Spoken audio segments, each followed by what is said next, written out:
Hello everybody, today we are doing something someone asked for, and it's lacing. Now I'm going to do a really small project. It is this project from Bent Creek. It's a little peacock. Now I didn't stitch it with the blues that it called for. I picked out my own colors. And I did a lot of pre-work on this for you, and I already did the outline stitching. And I have my markers in here, and I'm going to show you how I got those. And I cut 2 of the sides, and I'm going to do the 3rd side on the video for you. So this is going to be a long video. We're going to do some lacing on this. Things that you'll need for lacing is a foam board. And this foam board is just something that I got at Dollar Tree for $1.25. I think Dollar Tree is $1.50 now. If you're watching this down the road, Dollar Tree might be the $9 tree. Who knows? Other things that you may want is some padding. Some people like to put padding behind their stitching. I'm not going to be doing that today. You're going to need your stitching, of course. You're going to need some backing paper. And I got some different options here. I'm not going to use any of them, but you know, you'll probably want some backing paper because it does affect the way your stitching looks. A light board. I find this helpful when I'm trying to line things up to make sure it's even. Have a small cutting board. Sharp objects do come in handy when you're wanting to cut your foam boarding to size, and this one's already measured. You just cut right along that line. Oh wait, no. I'm going to be cutting this for you today because this one is going to be my board that I need to cut on this line. You're going to need a measuring device. I like a clear ruler. Let me grab that from over here real quick. Okay. I like my clear ruler when I'm doing things because it just helps a little bit. So you can see through it. You don't have to. You can use a hem measuring thing with the little slidey things. I have one somewhere. I think it's in my purple bag over there. Okay, so when I started, this fabric was this way, this long, and I didn't need all of it to do this particular project, so this is the extra fabric that we're not going to be using today. This is our piece that we're going to be lacing. Now when it comes to lacing, I don't use sticky board because then the back of your stitches will stick. And I've got some French knots up here. As you can see, there's 3 French knots. And when you have a sticky board, you run the risk of your French knots getting pulled through the back with their where they're attached and then popping through, and nobody wants that. So I don't use sticky board. Also, the sticky board isn't acid free. It's really important if you want something that's going to stay for a while for it to be acid free. A couple other things to mention is your margin or your allowances. People say to leave 2 to 3 inches. Mine has about an inch. I think it's an inch and a quarter. Yeah, this is about an inch and a quarter.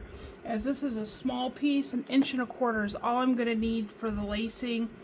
Bigger and heavier your piece is, the more seam allowance you're going to want, because this is where you're going to be doing your lacing, and you want it to be sturdy enough that it's going to prevent sagging. Okay.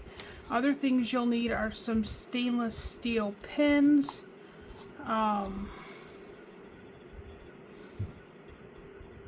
They have an actual name. I don't remember what it is. I just put in stainless steel pins for sewing. And if I can ever get this open, that would be great. Okay, there we go. Some little stainless steel pins. They don't have to be very long. As you can see, it is a very tiny pin. It is only half an inch long. You don't need giant big pins for this because it's mostly just for lining it up. Alright, now as I was saying, the background color makes a difference. So if you see this, because you can see through the fabric on a non-full coverage piece, this one's on green, and this is the look that it's giving. If I put it on white, it's lighter and gives a different look. And then if you put it on a brown, it gives it a nice darker, warmer look. So you really just have to play with it. And I suggest when you're picking your background, you do it in full sunlight. This one's shiny. And I did this in full sunlight, and the shine kind of gets picked up between the weave when you're walking past it. It's a really cool effect if you're doing a piece that has a lot of gaps in the weaving.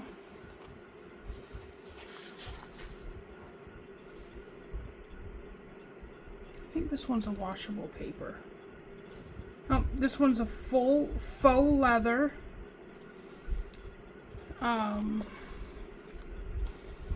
This one's black, and if you see on the black, it really deepens and darkens it. I don't particularly like this on a black, just because of how dark the blues are and the stitching.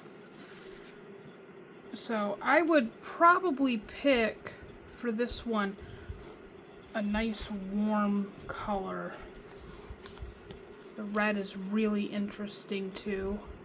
Brings out the purples when you look at it in the sunlight, because you can kind of see the red from behind.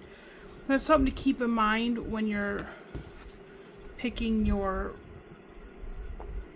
backing, and then you want to use an acid-free backing. So if you get a cheap foam board like this from Dollar Tree, you cannot be guaranteed that it's going to be acid-free, but you can then go on a smaller piece and get some acid-free cardstock to cover your board with.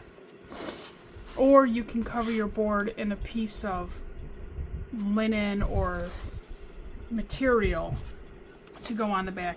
And that all works fine. Alright, so let's get this backing out of here. And then you can just glue it on. Some Elmer's glue. If you're using a nice thick cardstock, you can just glue that on. And this is washable paper. I really like this washable paper for bookmarks, because then if your bookmark gets grungy, you can wash it. Get that out of the way. Okay, now, ideally when I cut a piece of foam board, I have my frame picked out that I'm going to put this in. I don't have a frame picked out for this. I just measured. And the way I measured was I put the edge, I wanted to give myself a little bit of clearance, and I gave myself 16 threads, fabric threads, and I counted 8 away, and then I put in this basting line, and this basting line is literally just going to come out later. You can leave it there, it's not going to make a difference, but it's really just so that way you know where the edge of your fabric is. This is 8 up from the top of the butterfly and 8 all the way around the square. This one's really nice because it's square for a good first project to try to mount.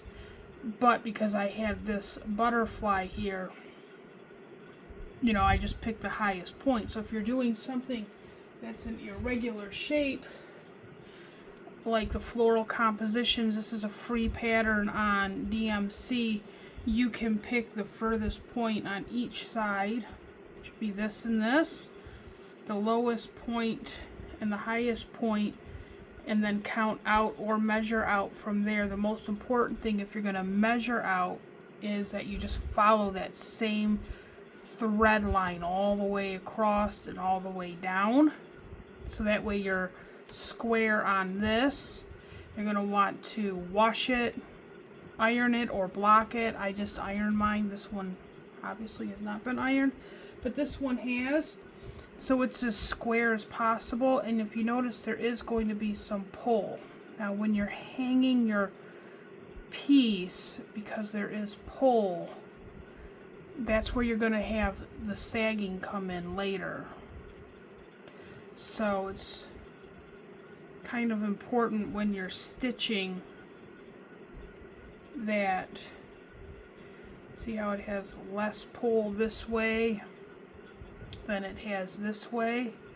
You're going to want to make sure if you're stitching something heavy that when you pull here, top and bottom, it doesn't have a whole lot of pull as opposed to here where I have a whole bunch of pull. Because if you do it this way and then you stitch it, especially if you're doing like a heaven and earth design, which is full coverage, a memorabilia design, right? With all the beads, all this pull will sag and distort over time, as opposed to this way where you don't have as much pull. And it just has to do with the way the fabric's woven. I don't weave fabric, I don't know the rules, I just know that's part of it.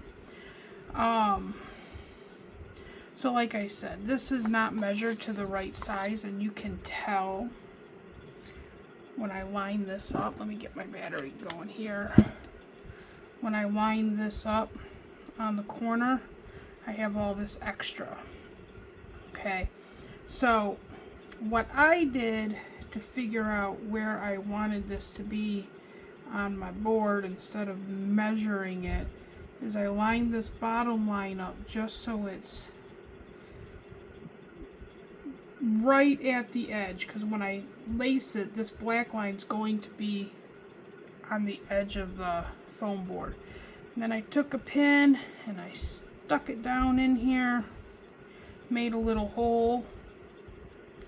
Then I measured from here to the hole. Then I came over here and measured from here. Nope, sorry. I measured from the hole to the base. This is really important. You want to measure where your piece is going to go, because if I measured from the top, it could be different than if I measure from the bottom. So I measured from the hole to the bottom, and then I measured from the bottom up and made a little mark. Measured from the bottom up, made a little mark. And I took my straight edge and lined up all of the holes or the marks that I made, and made sure that, make sure I'm not covering it, made sure that the holes lined up here. Now it's generally easier if you're going to do that if you put the ruler on the opposite side of your mark, so you can very clearly see your two marks. Mark, mark, mark, mark, hole. And then you want to take your pencil, and I like to use mechanical pencils, and I don't want to make another line. And then you want to put that lead right in the crease and just gently trace it. So that way you get a nice straight edge. It's an important thing if you're cutting your own back. Sorry, I'm dropping stuff on the floor here. And then you're going to want to cut it. Because foam board is foam board, you don't want to cut it with scissors, because then it indents. And you'll see this one is indented on the top here. So this is going to go on the back, and this nice flatter edge is going to go on the top. So whatever edge has some rounding on it, that's the edge you're going to want to cut. So I also got this at Dollar Tree a while back ago. It's a nice little cheap set. I bought this cheap set for when I started doing framing to see if I liked it, because you don't want to go out and buy an expensive tool and then decide, nope, that's too much work and I never want to do that ever again. Then you want to take your straight edge here and put it on there, and then you want to make sure you're very straight up and down and just cut along the straight edge. There is no reason to rush this at all.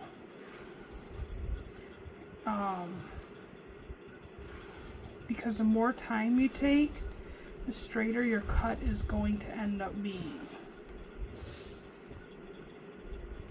Just a little bit of pressure down, and you'll feel when it goes through. Alright. We're not going to need this anymore today, so I can put this away. We are done with this little sharp edge thing here. I've had that for a couple years. It's still sharp. I don't use it very much. Okay. Now,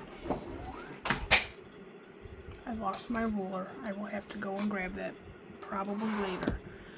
So now we have this cut, and if we put this over our light board, you should be able to get this black line all the way around the edge and see through your fabric to know that it's going to fit. And if it doesn't fit, then you got to start over again. Thank God it fits because I have no more foam board. I live in Michigan. It is cold up here, and I am not trying to go and get more foam board. Okay, let me get my ruler real quick. I'm going to need that. Oh. Okay, got my ruler. Alright. Now the next thing you want to do is, you've got this cut, we're going to set this off to the side. We're not going to need that for a while. Next thing you want to do is you want to get your baseline in. And really it's just an up and down thing that you sew. And if you notice, my up stitches are much longer than my down stitches because you really need to see this line. But I like to make sure that when I go down and across, I at least have 2 to 3 fabric threads, because if you only do one, you run the risk of it slipping across the vertical threads. So you want to at least make sure you're up 2. And if you're doing this on Aida, it's a lot easier. You can mark it with a water-soluble embroidery pen if you want. I prefer the string. It's just kind of what I prefer. Okay. Now, once you've... I've lost a pin. I lost one of my counting pins. Okay.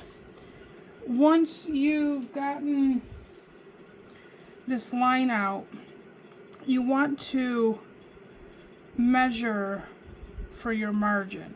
Now, like I said, this one only has 1 1/4 inches because it's a small piece. If I was doing a heavier piece like a Heaven and Earth design, I would definitely want 3 inches to work with, so that way I know my lacing is secure. So with this one here, we really only need 1 1/4 inches, which is here. So I'm really bummed that I lost one of my counting pins, because these all have a purpose. But we'll use one of these very basic ones. These work too. They don't have to be fancy. They don't have to be coffee themed or whatever theme you like. Alright, so what we do is we put this in at the 1 inch, 1/8, 1/4. Okay. Now, once we have that in at the 1 1/4 inches, we are going to want to come up and make sure we stay in the same line, because we're going to cut all of this off. The easiest way to get a good cutting line is, let me stand up so I can see what I'm doing in the camera. Okay, turn this off. Oop, sorry. Okay, so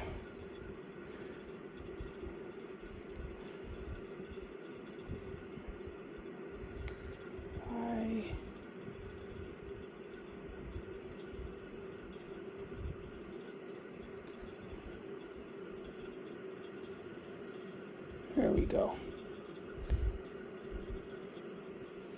It doesn't seem... There we go. Okay. It's a little better. So, once we've gotten our... I think the pin is messing it up. But once we've figured out where our line is, you're going to pick up one of the threads, which is really hard to do through a camera. I'm going to do one of the vertical threads like this. Okay. Give it a little bit of a pull.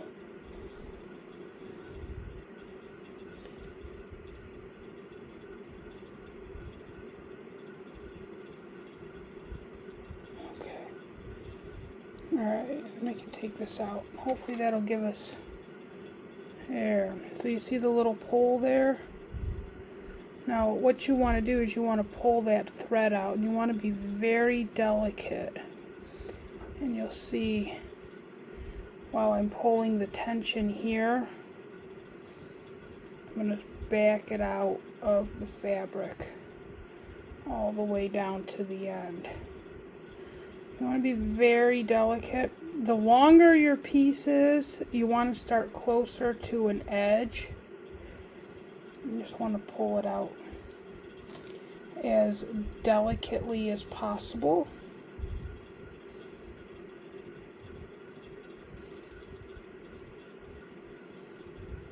Pull it straight. Because what this is going to do is it's going to give you a nice line to cut, you see? That way you know you're cutting it square. And whenever you cut your fabric for a project, this is a really good method to use when you're doing linen or an even weave. Is just remove that one thread that you want to cut on. So that way you can cut directly on that line. I'm going to try to keep this in camera for you as best as possible, but it's more about being accurate at this point than anything. And I don't do my videos where I edit, so you are getting clean run-throughs from beginning to end whenever I do a video. So enjoy the hilarity of it, okay?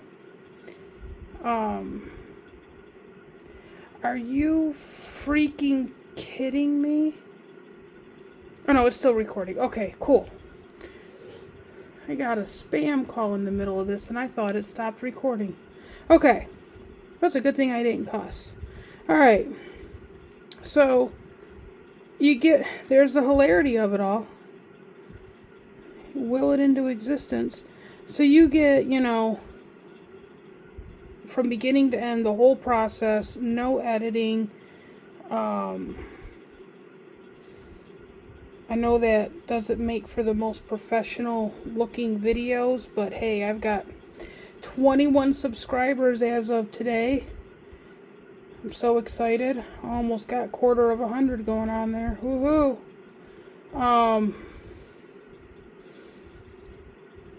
So thank you, all 21 of you who are subscribed. I hope you hit the little ring and button bell thing.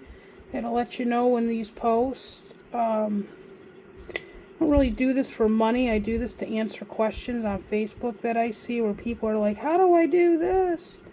So I just make a little video and say, hey, I made a video on that. Check it out if you want.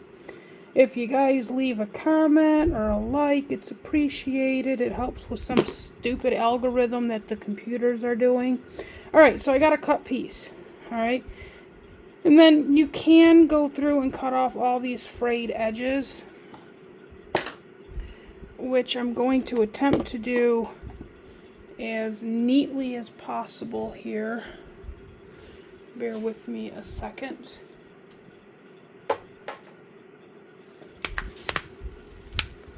Okay.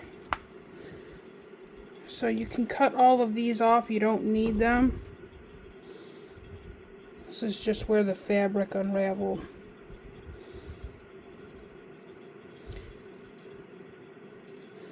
So when you're working with your linens and your Aidas and whatnot, those little strings that come off the edges, those are really cool to save because then you can use those threads to stitch in completely unnoticed your initials and the date, which I don't have on this, but I would stitch them right here if I did.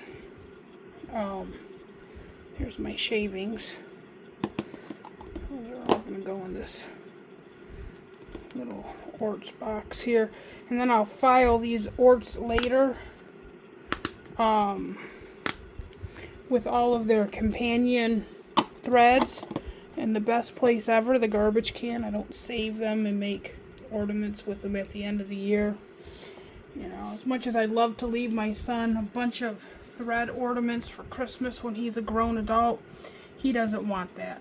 Okay, so this is our edge, and you see, this is when I count my 8, I put them in vertically like this, all the way around, okay?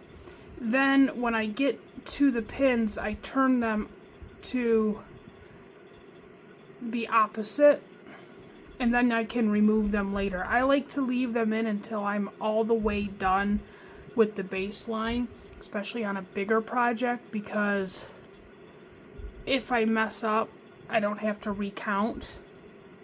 So we're going to take those out because I'm fairly sure everything is correct on this. We don't need these anymore. Now,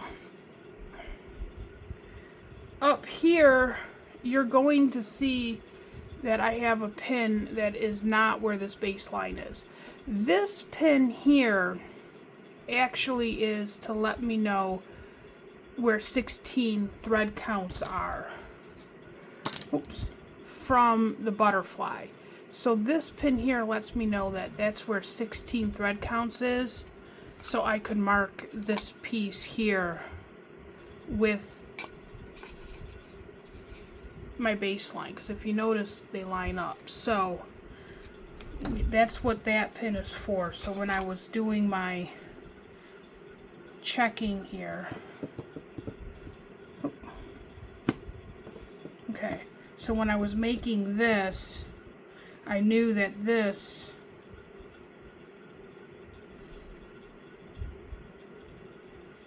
I don't know why that's there. It's there for a reason. I don't remember why. I did set this up a couple days ago, and then I didn't do it. Okay, so now, let me get rid of this. We don't need that anymore. Now what we need to do is find the center of our project. And it is listed on my pattern here. And by getting the center of your project, hold on a second. Put this business card. Oh, Stitches and Bloom. Stitches and Bloom is a shop here in Michigan. It's in Plainwell, which is over by Grand Rapids. It's a cute little store. They have all kinds of great stuff in there. I got this from there. Got a pair of scissors from a couple pairs of scissors from there too. Lots of fabric. So if you see where the arrows are, that's going to give you the middle of your pattern, which is approximately where the eye is. Okay. And here. Give that a little mark because I don't have it marked. So this is the middle of your fabric, of your pattern. Okay, you want to mark that. Follow the line down, follow the line across. And then this Rolling Smoke Barbecue here, that is a veteran-owned lunch truck that does barbecued pulled pork, so little plugs there. Not getting paid for it, they were just there. Now, once you have it here, you're going to get one of your counting pins and you're going to find that corresponding spot on your work. Okay. So the spot on my work that corresponds with the midpoint is this one here. There's the bottom stitch for that. One in on the neck, and then there's the middle of my project. So you're going to put the pin in on that. Then on your backer board, on your foam board, you want to find the middle of your foam board. Now, if you're going to put a piece of paper on this, you can write on the side you're going to cut. I'm not putting anything extra on it, and I don't want the pencil lines to show through. The best way to get an approximate middle is to take this corner, that corner, line it up, take your pencil and push it right in. You don't want to go up or down or sideways. You want it to be at a nice angle. That way the fine point of the lead is on the paper. Okay. And you do the same thing on the other edge. If you already know how to do this, awesome. If you don't, you've learned something new today. I'm just going to go approximate. Okay, there we go. Alright. Nice straight edge. I'll put my glasses back on here. Alright, put this down here. Hopefully it won't fall on the floor. Now, once you've found your middle, okay, you're going to take a needle and you're going to try to be as straight up and down as possible. Okay, make a hole. Alright, now this is a trick that I learned from Fox and Rabbit when I did a project with them during the Stitchers Escape Cruise. We did a needle book. Very cute. So then you get your middle of the pin from the middle of your fabric, and you take the hole in your board and you put them together like that, and you want to try to make sure you don't make a new hole. You want to make sure you go all the way through the same hole you made, because now you're in the middle. Okay, let's move this out of the way. Don't think I need this anymore. Oh wait, I'm gonna want a piece of that. Okay, so then this is where these light boards come in handy. You don't need to use a light board, but they do come in handy for this. Then you're gonna line it up as close as you can, like this. Okay, and you're gonna take a straight pin, your stainless steel pins, and you're going to take it. They're so little. Oh, am I off camera? Oh, I'm not too bad off camera. Okay. I don't know how much of that was off camera. Okay, so now we're going to take the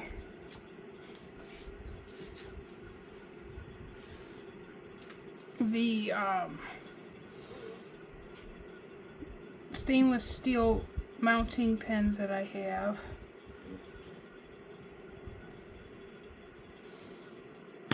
Actually, I don't think I need that anymore. Maybe. Alright, and you're going to take it and you're going to put it in right where the line is and right into the foam board.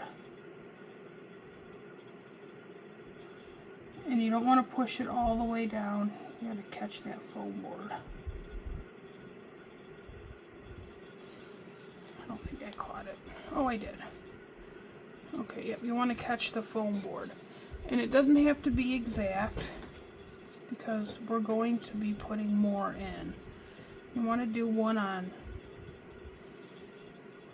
Do them often enough that as you roll the fabric, you don't want to overstretch, but you want to make sure that this line is actually on the foam board edge. And then put your pin in the middle of the foam board. And do it over on this side too. You want to try to keep this black basted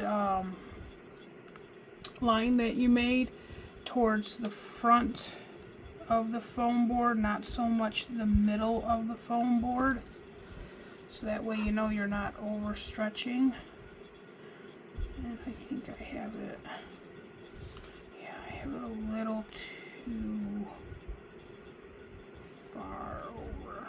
Okay, there we go. You want to keep that right on the edge, not rolled over too far. Put your pin in there.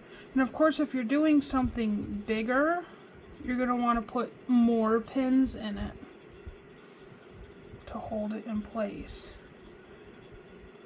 because you don't want it moving.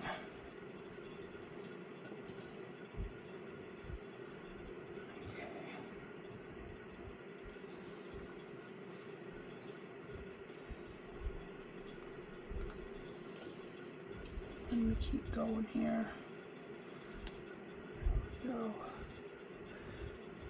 Alright. There's that one. Let me give that one a little push. See, now look, this one here is coming way past the line.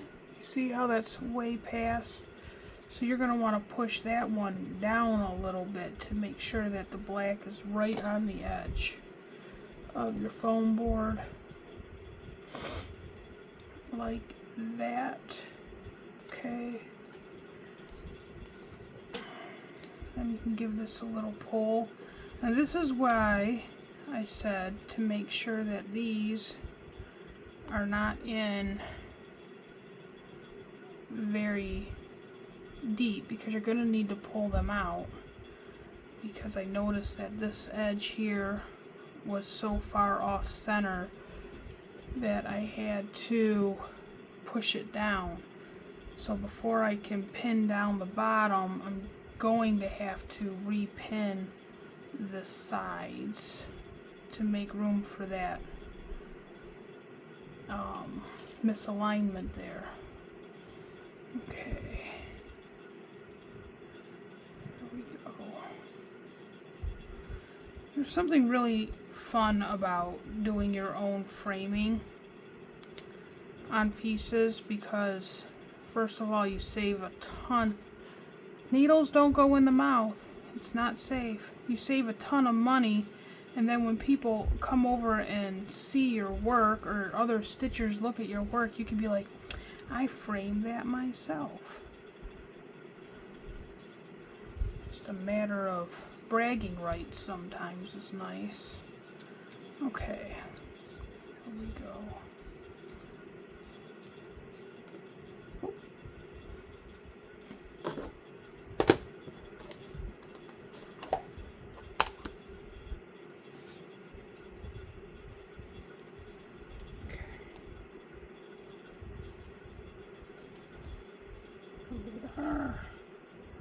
Now, got that pretty well in where I want it.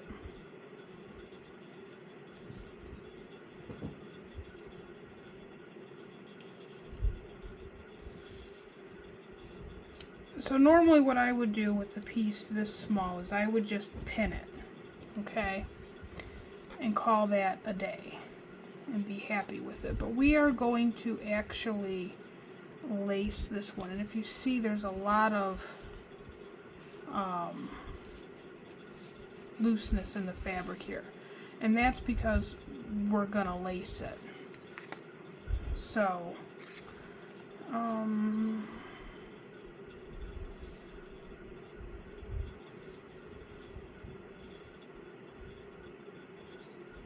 pull that out.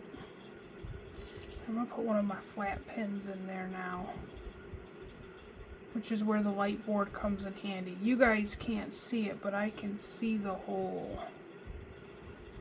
through my, there. Okay, so we're gonna lace this. I don't need this anymore. Don't need that anymore. And then what the thing is with the lacing is, you're gonna take your bottom, you're gonna take your top, okay, like this, and you're gonna run thread from the bottom to the top, from side to side, like this. Now, here's the thing with the lacing, okay? You're going to get a corner. You have to make the decision on how you want to do the corner, because you can't just fold it over. You're going to have to do like the origami fold like this to bring it down flat. Now remember, this is going to be in the frame, so you're not going to see that. Or you can bring the corner in first and then bring the sides in. So you have options. If you're doing this on a hoop, like a nurge hoop or a square frame hoop, you want to bring your corner down first, so that way your line is like this. And I prefer this way. And then I just kind of sew these together, and it looks very nice and finished. Okay, so you have some options here. So if you're doing a small piece, you can use artist tape. It's really important when you're getting the artist tape, you do the residue-free, acid-free tape. If you're gonna just, you know, make your corner, do your corner like this. If it's a small piece, this works just fine. If you're just doing pinning and taping, you can just, you know, use this and it works just fine. I'm going to get me a couple pieces of tape here. I'm going to need them. And yeah, you can leave them if you want. You can take them off if you want. Okay, a couple pieces of tape. Got to keep it in the packaging here because I have a husky and her hair gets everywhere. Okay, so you get your corner, take a little piece of tape, put that on the corner like so, and you want to give it a nice firm, not a pull, but a nice firm, tight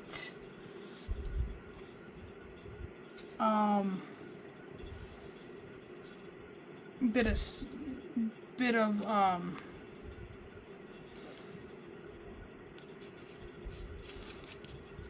pull down. You don't want it to buckle too much. You just want to make sure it's good and firm. Move those tails out of the way. Just to kind of hold your corners down. Just a little tiny bit. And the great thing is you have this line here. And if you noticed, as I was bringing in all of my corners, I brought the corner of the fabric onto the line. So that way I know that they're coming in square.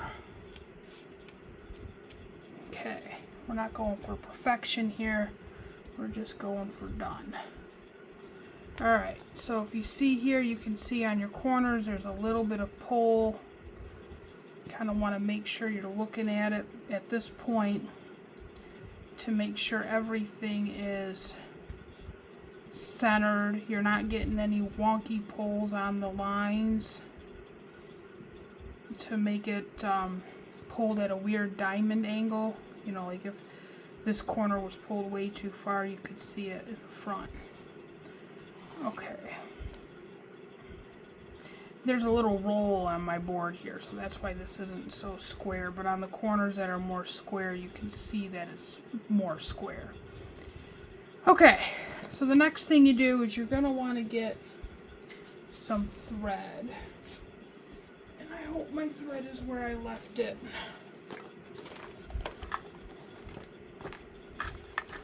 My thread is not where I left it. Okay. I must get thread. It should be in this box. Alright, so in this box here I should have some thread. Now you can use a heavier duty thread if you want to. This is just all-purpose thread. I don't know the name of it. There is a name for this heavy-duty thread that they make that you would generally use.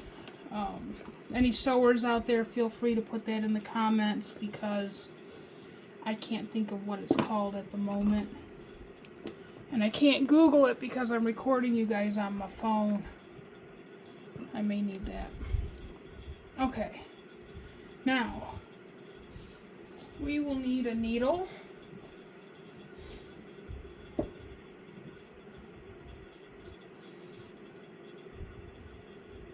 Pick a needle. here.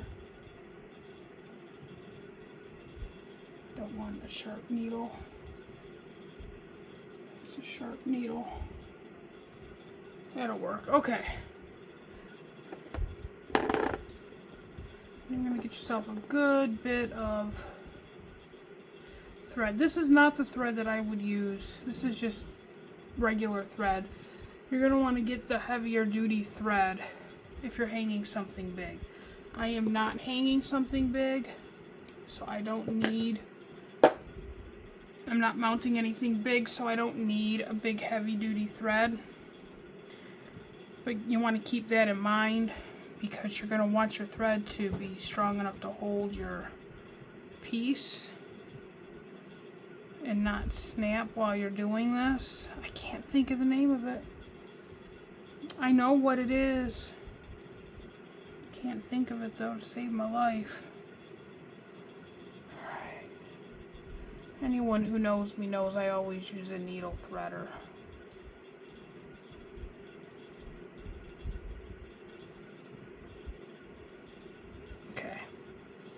That is threaded. Now, there are some different schools of thought here for doing this. I personally will do a loop start strictly out of habit.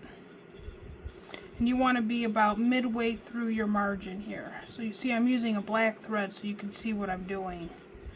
You want to be about midway in your margin, like this. Okay, and take a couple. This is about 2 threads to hold it. You don't want to do 1 thread because, like I said when we were doing this, if you're doing it on linen, you can get that slippage just like with your stitching. So you want to make sure that you're doing a couple of pieces of thread here. So you're going to want your thread to come over top of your fabric like this to hold it down. Okay.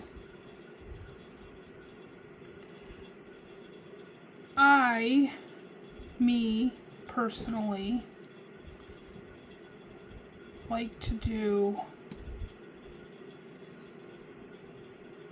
to make it a little more secure, something that looks like a cross stitch. So like half a leg over, oh, I unthreaded my needle. Half a leg over and then down, so you can see how that looks. And the whole reason I like to do it this way is simply because it just gives it something a little more sturdy to hold on to. And that's for my starting one. Now I have to get rethreaded. This eye is big enough for my regular threader. Okay.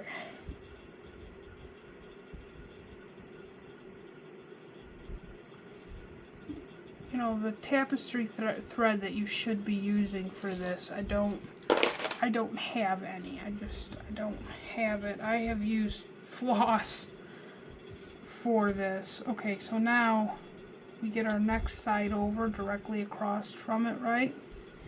And we're going to do that.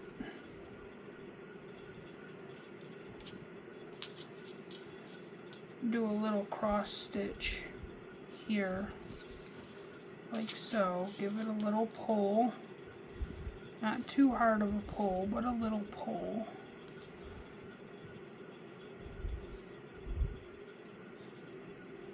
Come back up above the cross stitch you just made, like that. Give it a little pull.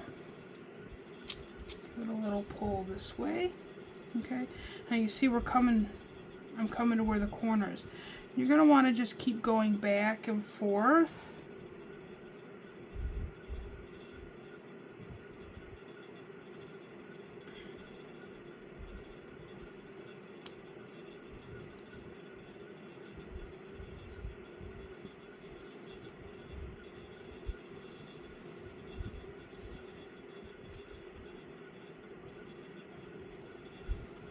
Like so. You want to keep an eye on your threads and make sure that they're not being overly pulled. It's an important thing to keep in mind while you're doing this.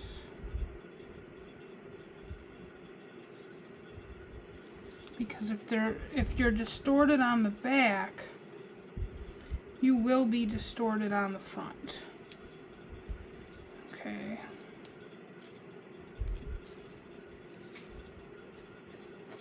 Flip it over and take a look and make sure you're not distorted. And it's really just a matter of going back and forth, trying to stay over your edge as much as possible. Okay. Oh. I made a snafu. Alright. I'm a lazy stitcher. Super lazy. We're just gonna be lazy. Okay. Let's try that again like I know what I'm doing. Okay, crossed and up. Go. Then we're coming to the corner here like this. When you come to the corner, I only like to grab the top piece of fabric. Like so. Again, making sure I'm not putting too much tension on the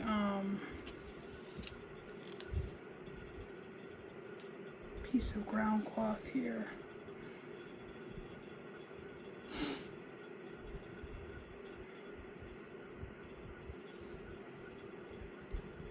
Okay.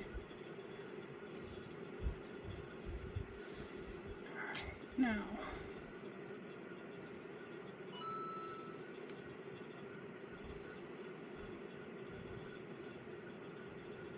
go on, let's take a look at it. It's looking pretty good. Okay. Now at this point, you can end your thread, and I just give it a little tie off if you want, or you can leave it. I'm probably going to leave this so I can use it to sew my quarter. Alright, and then of course you would come down the other way.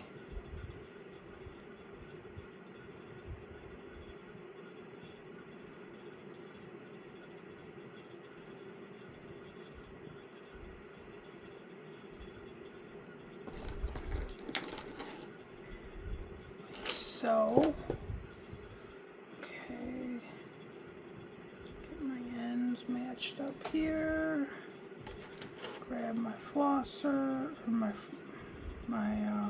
threader, go,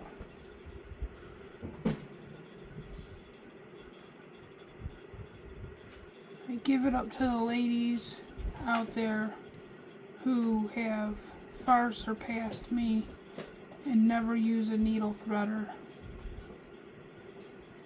Again, I'm lazy.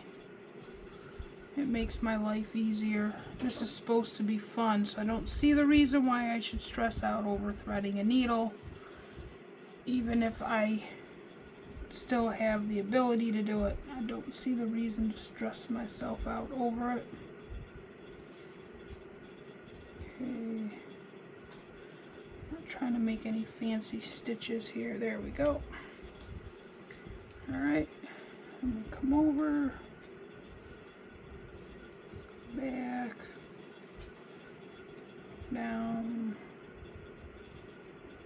Just another little cross stitch in the back there. Over. You can make these as close together as necessary. The heavier your project is, the heavier you're probably going to need to, the closer together you're going to have to make your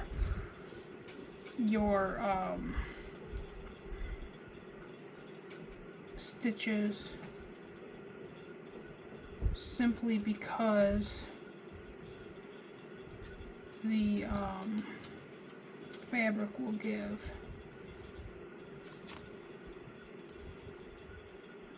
And it'll distort if you're not getting them close enough together.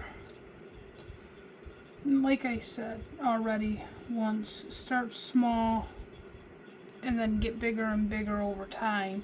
And the beautiful thing about not using a sticky board is if you messed up, you can always go back and fix it, and it's not going to damage your project any. When you put all those hours of work into it, and we want everything to be on display in theory, so if you can frame stuff yourself, just things that you've stitched, and you don't want to put all that money into an expensive framer, because I get it. The most expensive thing in this hobby is probably the framing work and the finishing work, and there's only so many pillows and ornaments that we can make, before we want to put something behind in an actual picture frame, especially like birth announcements or wedding announcements and things of that nature. So now we're getting to the front here, where we're going to be doing the tops and the bottoms like so. And you want to make sure that your little tails here for your basting aren't getting sewn in case you want to remove that basting line, especially if you're putting it on a hoop, or if you're going to be doing this in a way that it's going to show. If you're doing I don't know, like the ornament type finishes, but it's square, so you can do that for that too. Really? Oh, okay, it's just stuck on my thing. So if you see here, to come over to my, let me look at the other side, make sure I'm not weirdly distorted. You see, I'm not weirdly distorted. It's looking pretty good. Pretty good. Okay. Now, so if you see here, when I went to the middle, I just came from this corner, made sure my corner was laying nice and flat. You did this little thing here where you do it like wrapping paper. There's an actual term for that. A quilter will know it. You can put that in the comments. I don't know it. I am not good with names. I'm lucky to remember my own child's name some days, and my dog's name. Sometimes she gets called by the old dog's names. It happens. She's over there sleeping right now. Okay. So then we come up like this, and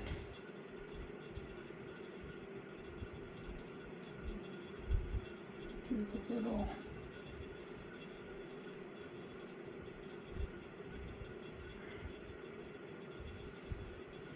thing here. I'm just doing all kinds of crazy stuff with the needle. I'm trying to figure out if I wanted to go across or if I wanted to go up with this stitch. Okay. And we come down here like this, and like that, right?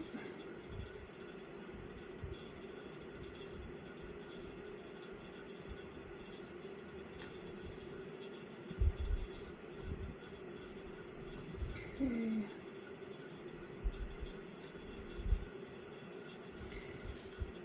as I said, this is not always going to be, you know, perfect, as I am not a professional framer. Okay, so that's not long enough for me to do much more. But you see, as I do that little cross stitch, they do kind of stay a little bit. Alright, so we need another piece of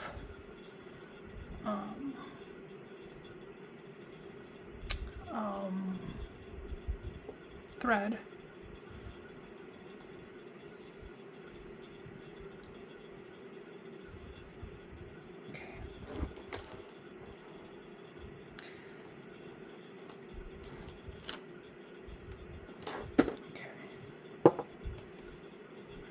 I made this quite long enough.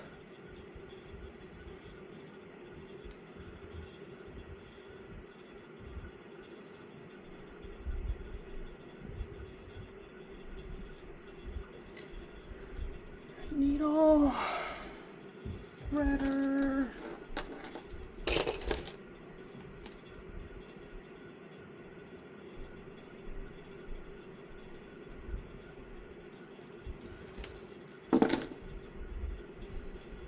Go. Just a little loop start here. Alright. So I recently started trying to do some hand surface embroidery. I am doing something nice and simple, non-adventurous. I'm doing a dragon. It's interesting. I have found that it gives me a lot more creative license to do with what I want. However, because I'm not pulling it off a pattern and I don't know what I'm doing, I'm using a lot of books to learn things, and all the books are written for right-handed people,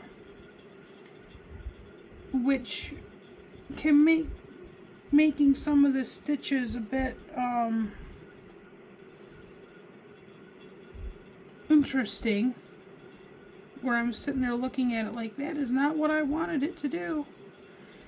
I feel sorry for all the left-handed stitchers out there. I came across a YouTube page on the other hand, stitching on the other hand or something, and she is a left-handed stitcher who does embroidery work. And I thought, wow, that's cool.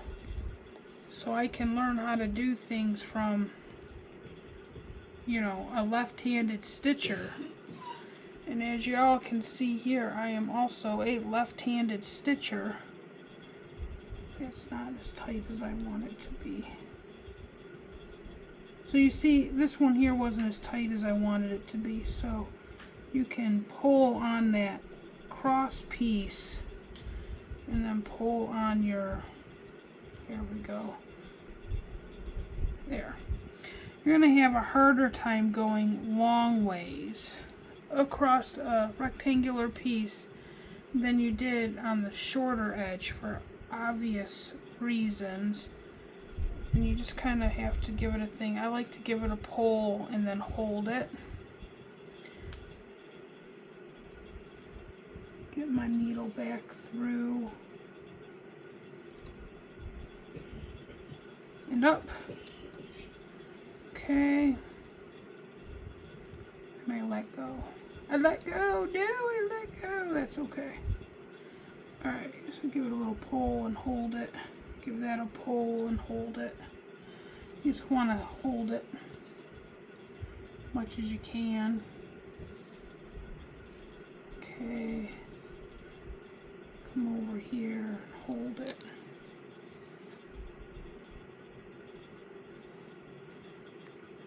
Just pins out of the way in a moment. Okay.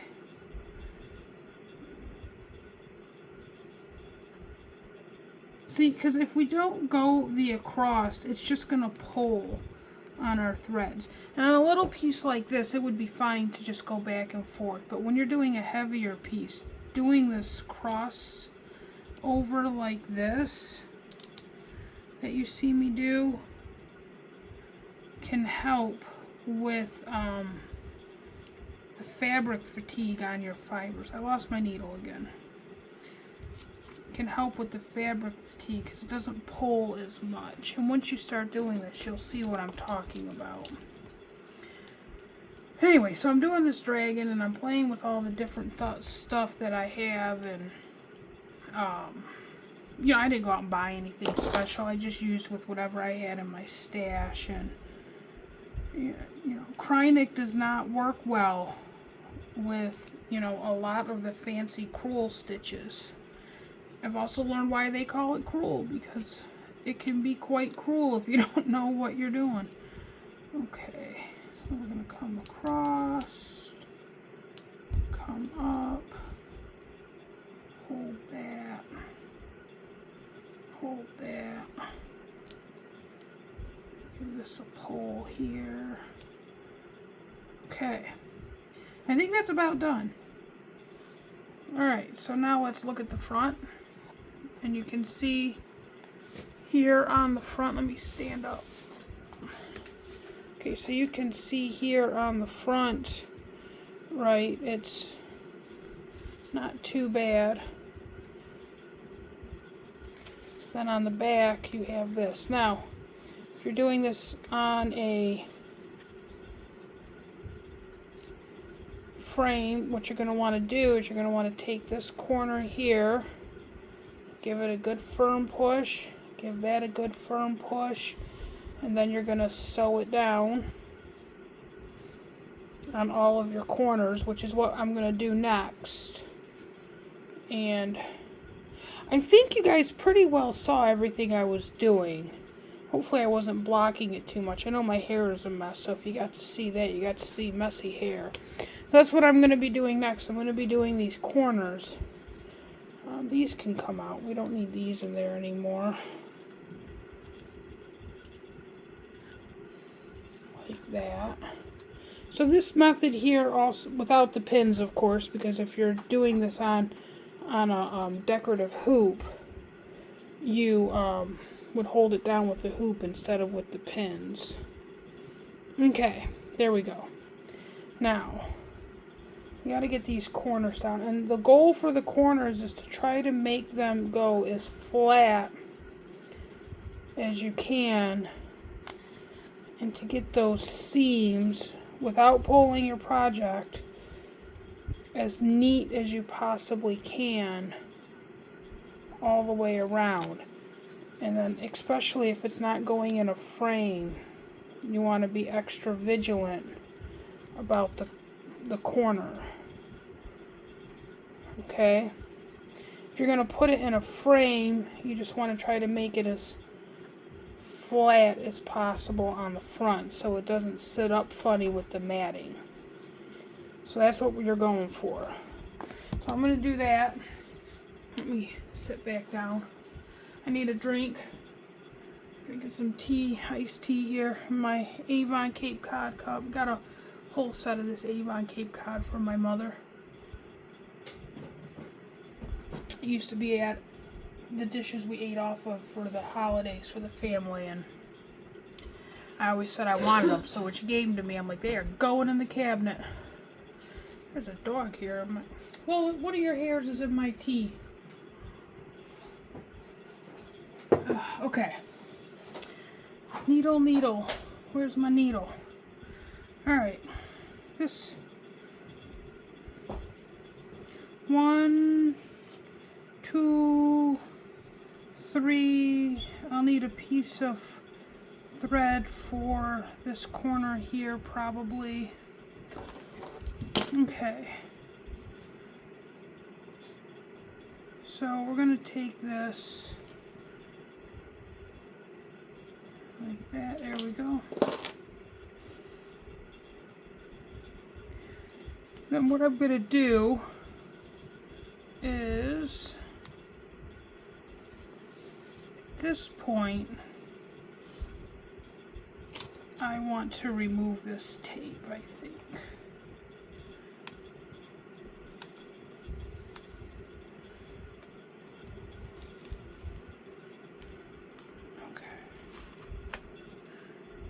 pulled off all that tape and I didn't need. I did not take into account how small my project was when I pulled out all that tape. Okay, so there, we can pull that down. Pull this over, pull that over, like that, like this. Okay, take our needle here.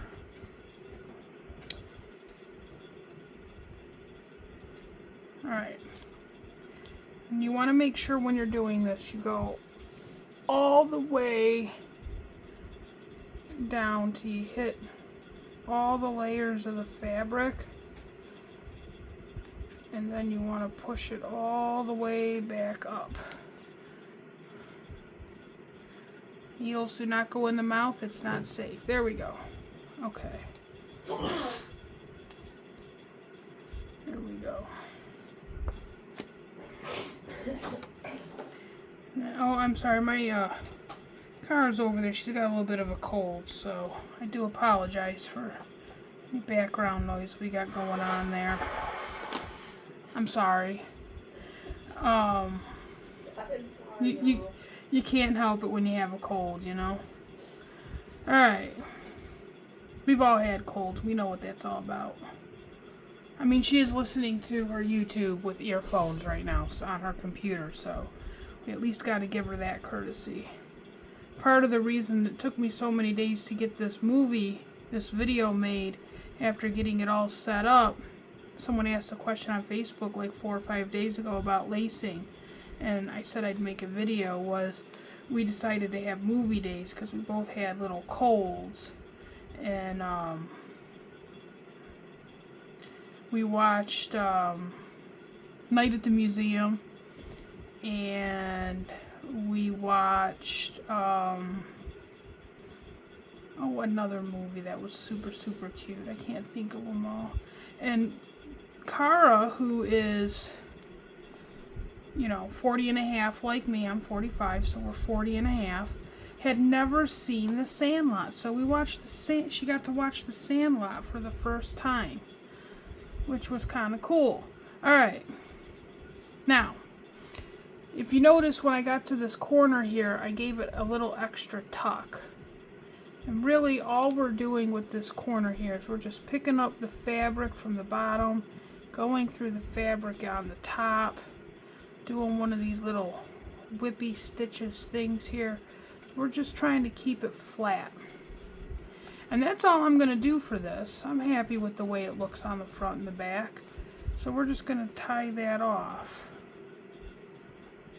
And I know some of you more experienced sewers have fancy stitches, fancy super duper ways of doing this, and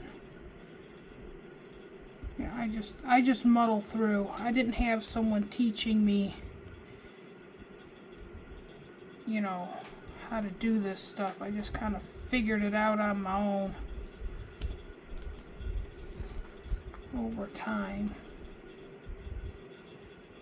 Went to some stitching groups. If you guys can find a stitching group in your area, especially you newer stitchers, if you can find a stitching group in your area, you will learn so much from them.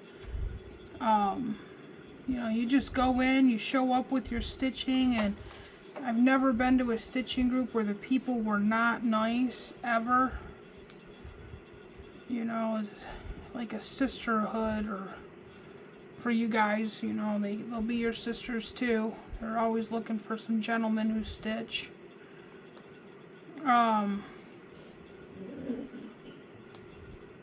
It's a good place to learn things. There we go. I mean, I learned a lot. Okay, so that's tied off, and then just cut off your piece here. And you're going to do that on all 4 of the corners. So you see how that looks. And if it's a little off, you can move it because we're not on a sticky board. So it can be moved if after you've stitched it, it's not quite where you want it. You can slide it around a little bit. Now from this corner here, I like to go to the opposite corner over on this side. So I'm going to take this tape off. I like to take the tape off. And I am so sorry that this is such an extremely long video. I do apologize. There's really no quick way to do this without making it hard for y'all to follow. So hopefully you're stitching or having a glass of wine or doing something fun while I'm meandering through all of this as I do. Oh, I forgot to thread the needle. Threading the needle first makes stitching and getting those corners secured a whole lot easier instead of waiting until after you get it aligned to realize you have not threaded your needle. Okay, needle threaded. Alright, and you see I'm just using the leftover thread from this here, which seems to have come a little bit loose, so I'm going to give that a little bit of a tighten. Give that a little bit of a pull. Here we go. Alright. Pull that down. Give this a nice little smoosh over, and that one a smoosh over. Hold it down.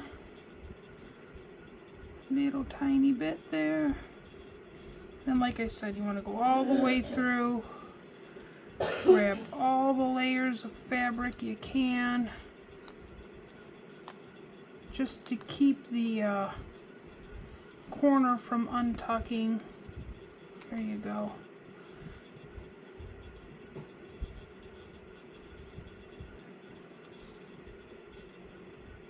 And you only have to do the fully down thing a couple of times. You're just wanting to anchor all the fabric. Okay.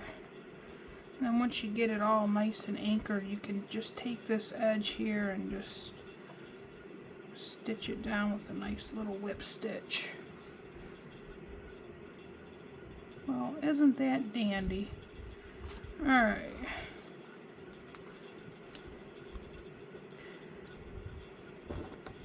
And just so that everybody knows, you know, you got your needle threader, you put your needle on the needle threader. I purposely let that come undone. There's that little oomph right there where you set your needle. Purposely let it come undone for the teaching moment. Then you put your thread over and you pull through. Look at that. That's how you use a needle threader. Did that on purpose so I could show you guys how to use it. It didn't, not an accident at all. Okay. Alright, then you just then you just come over here and keep doing your, is this a running whip stitch, I think is what it's called? I don't know. It's the one I like for this.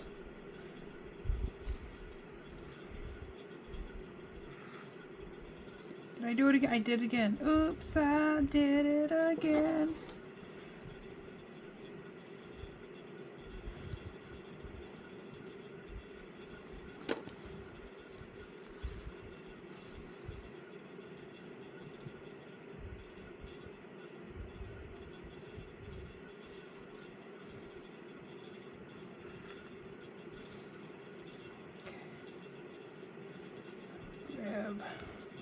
So at the corner here, you can see I'm grabbing this end of the corner and that end of the corner, and I'm just pulling those tight like that so they come together nice and tight. If you need to do it again, you can do it again. Lola, I was not getting up for you. No, I was not. Oh my god, we're at an hour and a half, y'all. I am so sorry this is taking so long. I hope my battery does not die before I finish those other two corners. Alright, go lay down. Go on, go. You are in my way, little girl. Okay. Alright.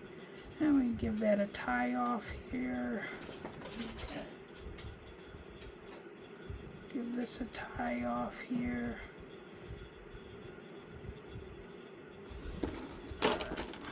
that's tied off.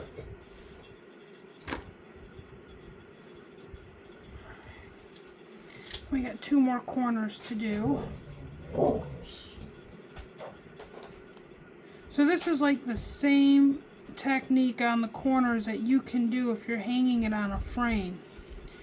On like a hoop, square hoop, where that thing that you do where you make the purse strings and pull the purse strings doesn't necessarily work out as well because it's square and then your corners get all bunchy.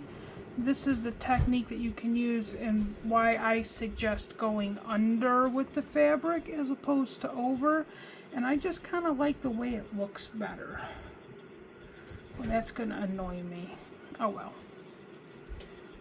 You know, it's the back. We don't have to be perfect on the back, right? That's what we say, isn't it? Okay.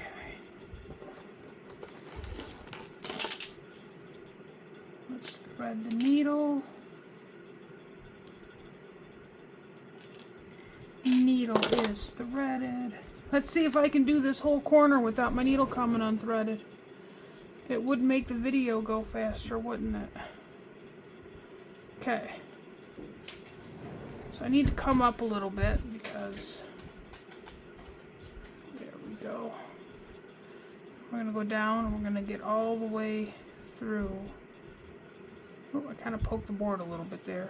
All the layers of the fabric. There we go. And do that again.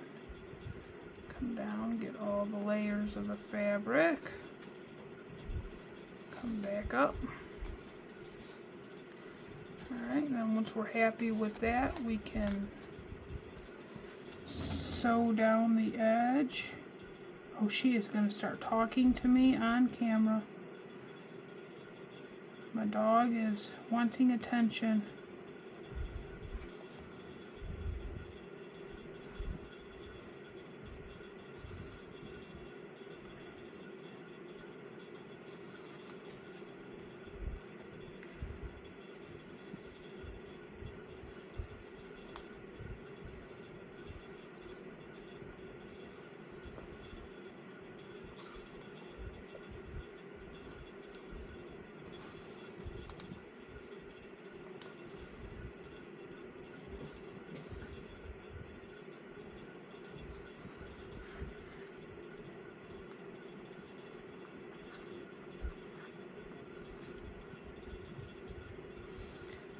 Right.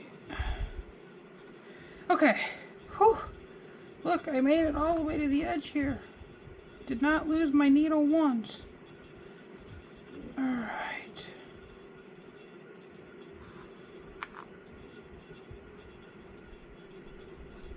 I think that's good. I'm happy with that. Tie it off.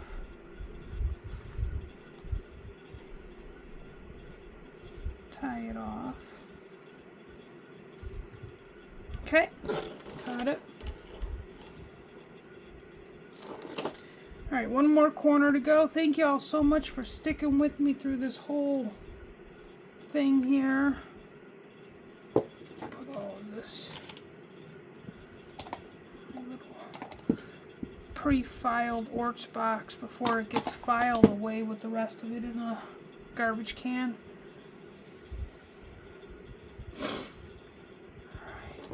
Probably way more than I need.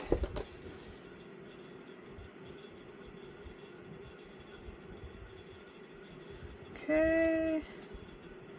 And here we go. Alright.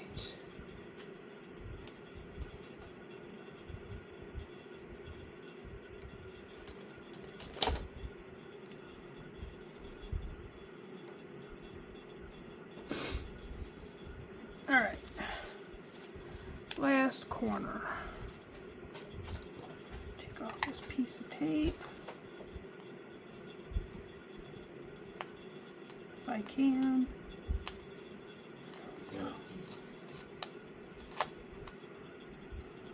There. Pull this out of the way, it's just going to get in the way. Pull that out of the way. all those out of the way. Alright, then we can pull this back. Pull that down. Pull that over.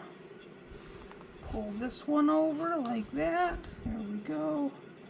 Got that started. Alright. Then I'm going to give this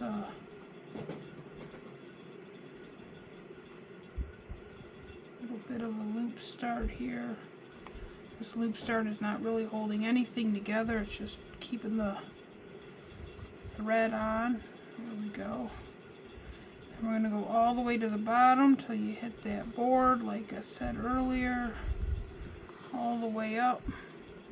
Do that a couple of times just to kind of hold everything together like so. Okay, and then we're going to do this whip stitch on the edge here. Give everything a good little push.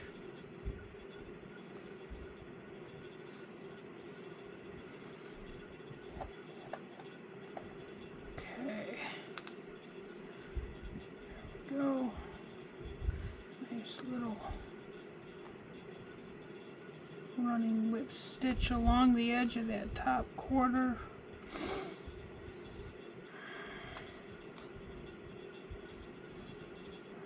So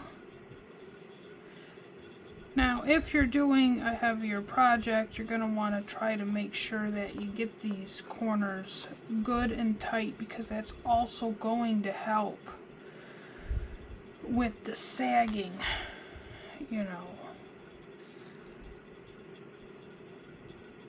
You don't want to pull so tight that you're distorting it, but at the same time you want it to be firm enough, secure enough that it's not going to sag over time.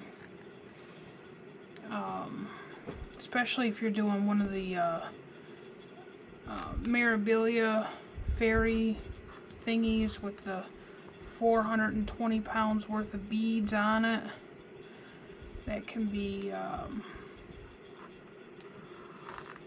something that'll make it start to sag over time, so you know, then you can always go back in and relace it, fix it up. You don't have to, if it's sagging, you don't have to unlace all of the work you've done. It's not required. You may want to if you want to wash the piece, since you're going to have it out of the frame anyways. But okay, so if you see here, after I did all the lacing and I still have this border on here, it's not 100% square. So because we're not using a sticky board, we can then go through and straighten it out, make it look as straight as possible. Okay, so there we go. That is all nice and straight. And then it's laced on the back. Now, like I was saying, if you notice over time that it's sagging, you don't have to unlace it. You can just run some more lace lines in there. Now, here are the two cords from my baseline. So once we get all of this done, we can then remove, hopefully, I can figure out where they're at.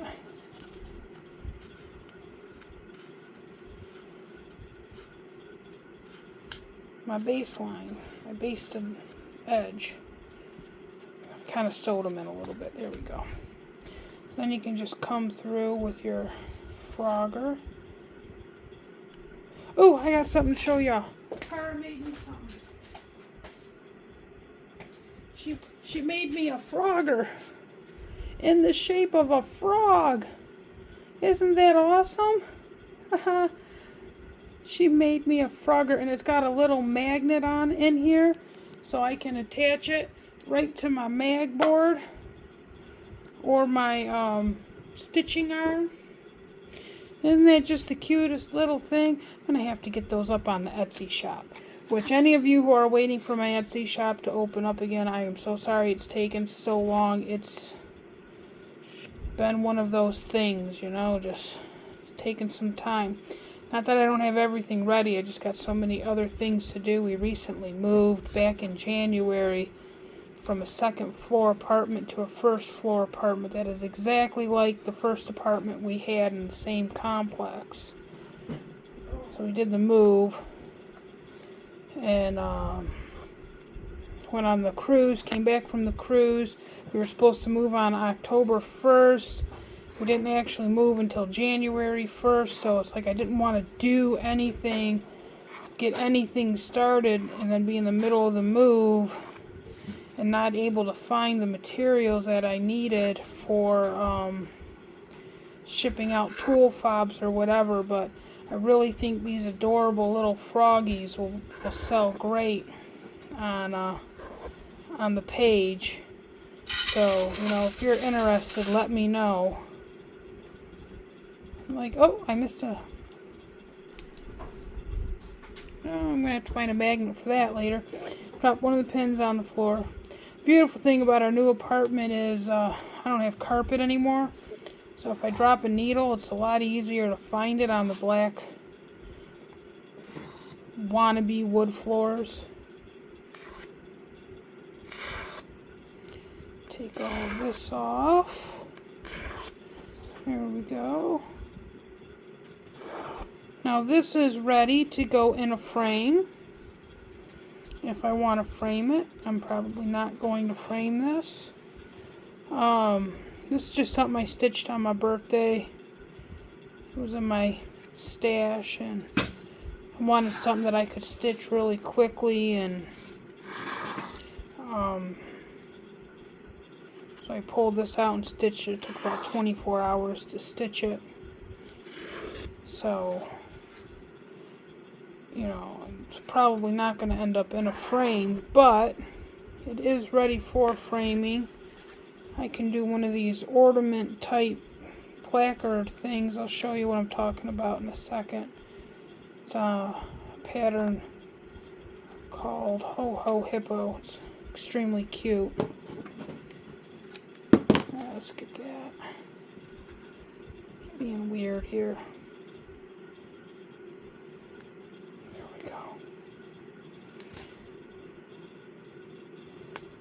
Pull this out. Here we go. And that is how to mount and lace a piece of cross stitch. Now I pulled it out, and in the process of pulling it out, it became distorted again. So you just kind of give it a little roll how you want it. Now if you find that it keeps moving, like this side here keeps moving, you can just pull it over and stick a pin in the side and keep it from moving. I am about the joy of imperfection. So that's how you can do that. And then you can finish them off in this style here. This one is done with the purse straps in the back for the lacing. And the cloth was done the same way with a little bit of batting to make it nice and soft and fluffy. So this is ready, and it can be mounted that same way again as this one is. And it'll look just fine. Because we got those corners nice and flat. And that's the way you would do that if you were doing it on a hoop. If you were doing it on a hoop, you wouldn't even see this, because that's all going to be behind the edge of the hoop, the square hoop. So I hope this helps y'all. I know it's a long one. Thank you for sticking with me. If you stuck with me, you guys have a wonderful day, and if there's anything you want to see, let me know. I got my list going here of things I want to stitch, and one of them is picking out backstitch colors, which would be something I would put on this one if I wanted to add backstitch. This is probably going to come off of here. So if I wanted to add backstitch to this, how to pick out those colors if I don't want to use black for all the backstitch and outlining. I'm going to do ironing and mostly ironing for things that have like Krynic in it, or the opal essence. You know, that'll be a quick video, it won't take that long. My scroll frame has dowel rods in it from the hardware store, so I might do a short on that. That'll be a quick little video. And then traveling ideas. So if there's anything that you guys want for a video, you just let me know and I will add that to the list. You guys have an absolutely wonderful day and happy stitching.